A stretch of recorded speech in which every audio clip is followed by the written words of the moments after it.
Microsoft এক্সেলে আপনাকে যদি বলা হয় এই ডেটাটাকে ফ্লিপ করেন, অর্থাৎ রিভার্স মুডে নিয়ে আসেন, তার মানে এই পুরো ডেটাটাকে আপনি উল্টোভাবে সাজান, অর্থাৎ এই রাজশাহী যাবে উপরে, দেন আসবে পাবনা, এভাবে সিরিয়ালি পুরো ডেটাটা উল্টে যাবে।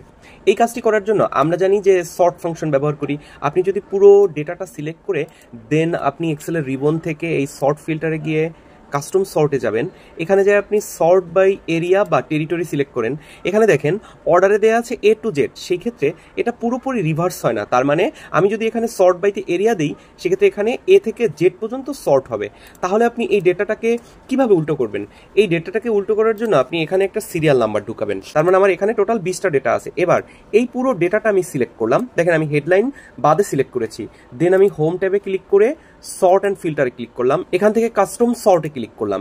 কাস্টম সর্টে ক্লিক করার সাথে সাথে দেখেন আমার সিলেক্টেড রেঞ্জটা 1 ঘর নিচে নেমে গেছে, কারণ এখানে টিকমার্ক দেওয়া আছে মাই ডেটা হ্যাজ হেডার্স। এই টিকমার্কটা উঠাই দিবেন, কারণ আমাদের ডেটার অলরেডি উপরে হেডার্স আছে, বাট এই সিলেক্টেড রেঞ্জে কোনো হেডার্স নাই।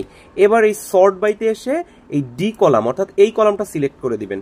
দেওয়ার পরে এখানে আছে দেখেন ছোট থেকে বড়, অর্থাৎ স্মলেস্ট টু লার্জেস্ট অলরেডি আছে। এই অপশনটা আপনারা লার্জেস্ট টু স্মলেস্ট করে দিবেন, দেন ওকেতে ক্লিক করবেন। সেক্ষেত্রে দেখবেন পুরো ডেটাটা উল্টে যাবে। আবার একই কাজটা যদি নাম্বারের বেলা করতে বলা হয়, সেক্ষেত্রে কিভাবে করবেন? সেক্ষেত্রে আপনারা যদি সরাসরি সর্ট বাই অপশনে যান, সেক্ষেত্রে নাম্বার বড় থেকে ছোট অথবা ছোট থেকে বড় হয়, কিন্তু এই নিচের নাম্বারটাকে উপরে কিভাবে নেবেন? একইভাবে আপনি এখানে ঠিক একটা সিরিয়াল নাম্বার বসাবেন, দেন পুরো নাম্বারটা আপনি সিলেক্ট করবেন। সিলেক্ট করার পরে আবার এক্সেলের রিবন থেকে হোমে ক্লিক করবেন, হোম থেকে sort and filter, custom sort, এরপরে সর্ট বাইতে এসে আপনি যে কলামটা সিলেক্ট করে দিবেন। তারপর দেখেন এই মাই ডেটা হ্যাজ হেডার্স, এই টিকমার্কটা উঠানো আছে, কারণ আমাদের সিলেক্টেড রেঞ্জে হেডার্স নেই।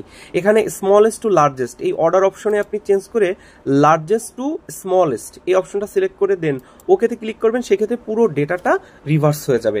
এই গেল একটা পদ্ধতি। আরেকটা পদ্ধতি দেখানোর জন্য আমরা ডেটাতে চলে আসলাম। এই পুরো ডেটাটাকে আমি Ctrl+T প্রেস করে টেবিলে কনভার্ট করেছি, এবং এই টেবিলটাকে দেখেন আমি রিনেম করেছি ডেটা হিসাবে।